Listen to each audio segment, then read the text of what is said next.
Hello, morning, good afternoon. Nandito na naman, bumalik na naman si Ate Judy sa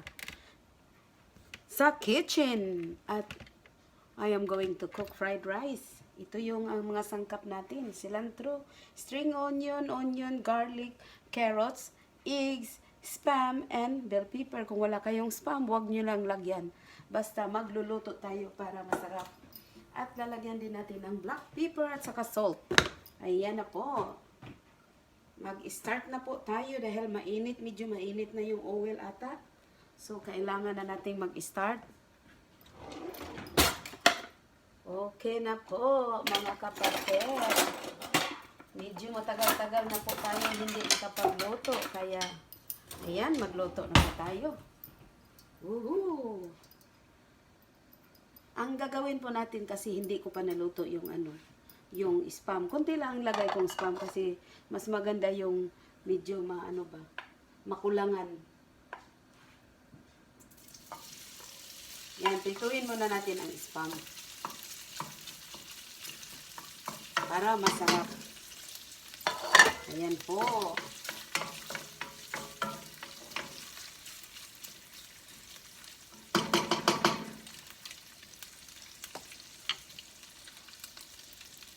Tingin-tingin lang kayo dyan.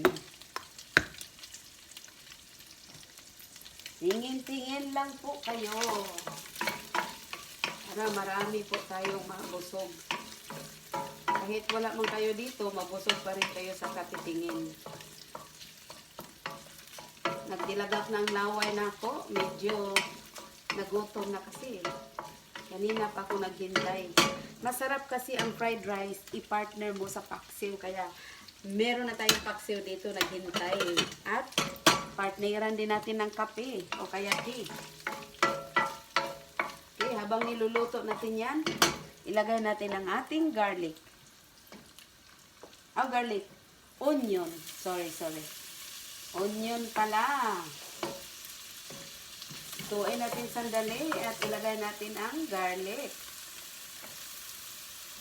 Ang garlic kasi mas madali maluto kaya unahin natin ang onion. Tagal kasi ang onion maluto kaysa garlic. Kasi alam mo na, malaki. Kaya medyo matagal siya. Ay nako, ang tagal naman makuha nito. Nalaglag kasi, hayaan mo na lang yan.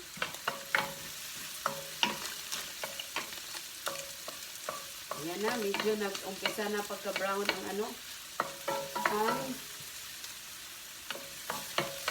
ang ating spam. Kung meron kayong bacon, pwede nyo lagyan ng bacon. At if you don't have bacon or spam, no need. Still masarap pa rin. Basta, galing dito. Isa puso nyo ang pagluto nyo para masarap, my dear. Ayan, lagyan na natin ilagay natin itong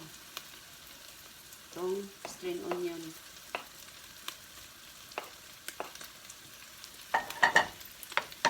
At lagyan natin ng black pepper.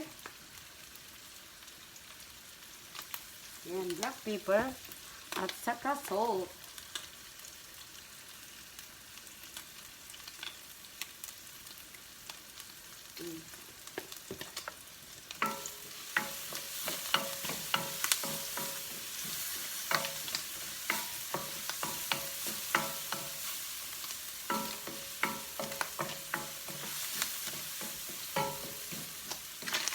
Ayan, mix na natin lahat, guys. I-mix na natin. At ilagay natin ang ating carrots. Kasi medyo matigas ang carrots. Lagay na natin. Kung meron kayong green peas, pwede nyo rin lagyan ng green peas. Kahit ano ilagay nyo, basta masarap lang. Nagpapasarap lang. Ay! Ako, Diyos ko, wala pang minutes. Yan. Tapo na lang yun. Kasi natapak-tapakan ko na yung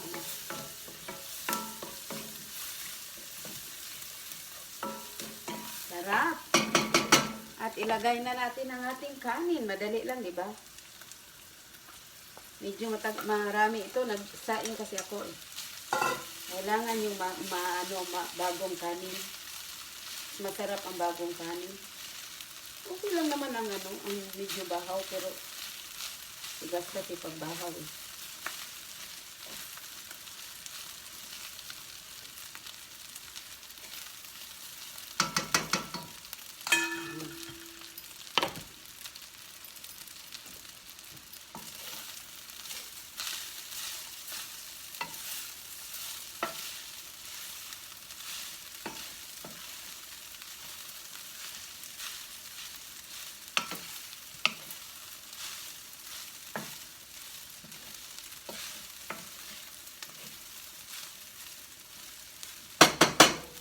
Lagay natin ang ating bell pepper.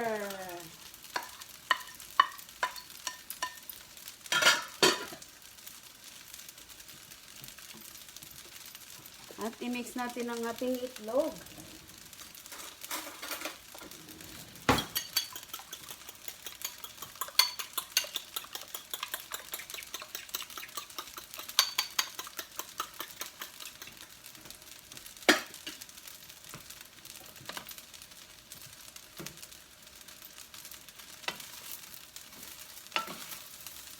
Mix, mix, mix lang guys.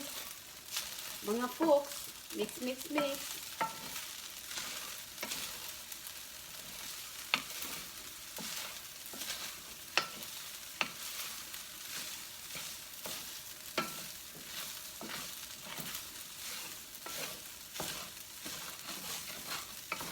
Hey. Whoa, whoa, whoa, whoa. Pangit pala ng ano dito. Kasi rubberized siya eh. Pangit pala ang rubberized. Parang nasunog. Hindi mo maanuhan. Nabantayan.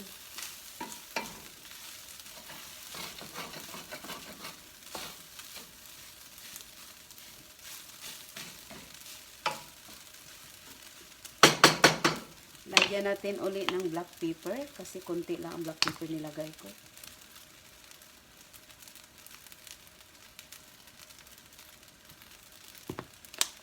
At salt.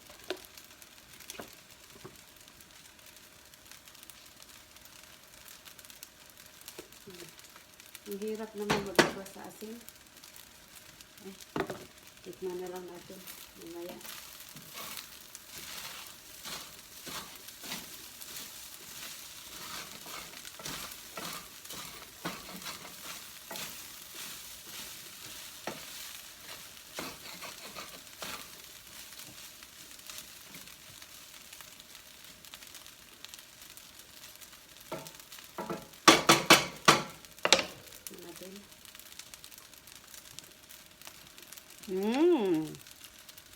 Yum, yum.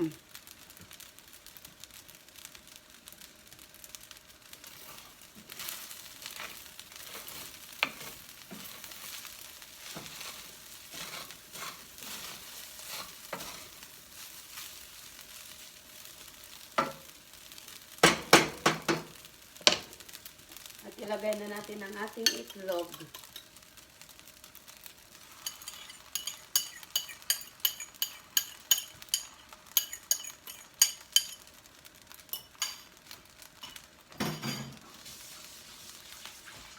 Kung may time kayo, pwede nyo na rin i-separate ang itlog pagluto.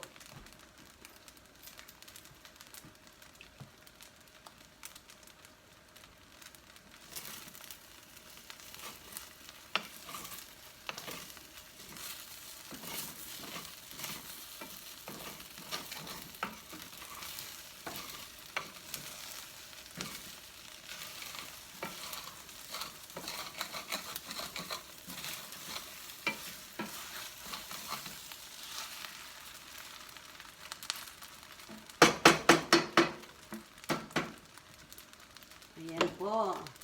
Takpan natin sandali. Para maluto kaagad ang itlog. Ayan lang po ang secret natin. Kaya di ba madali lang. Ayan na, balikan na natin.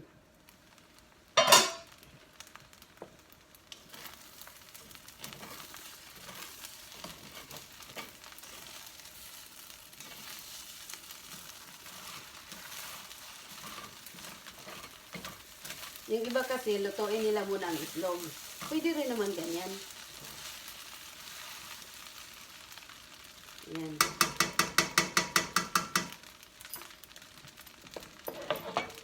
Ilagay na natin itong mga dahon-dahon natin.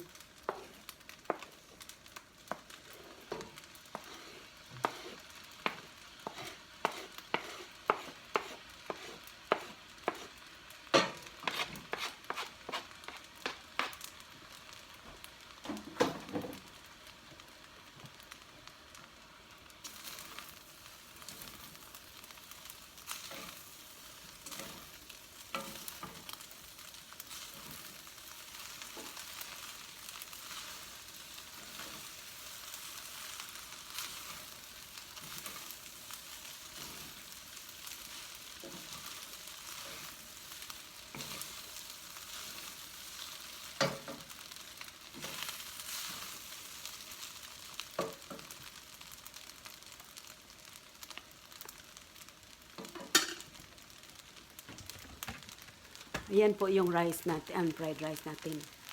Ayan, di ba? Masarap.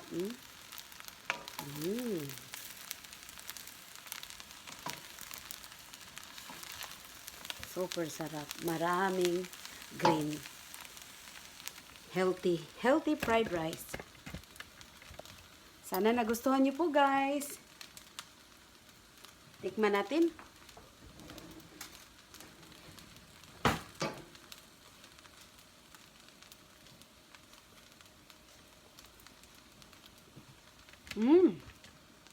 Sarap.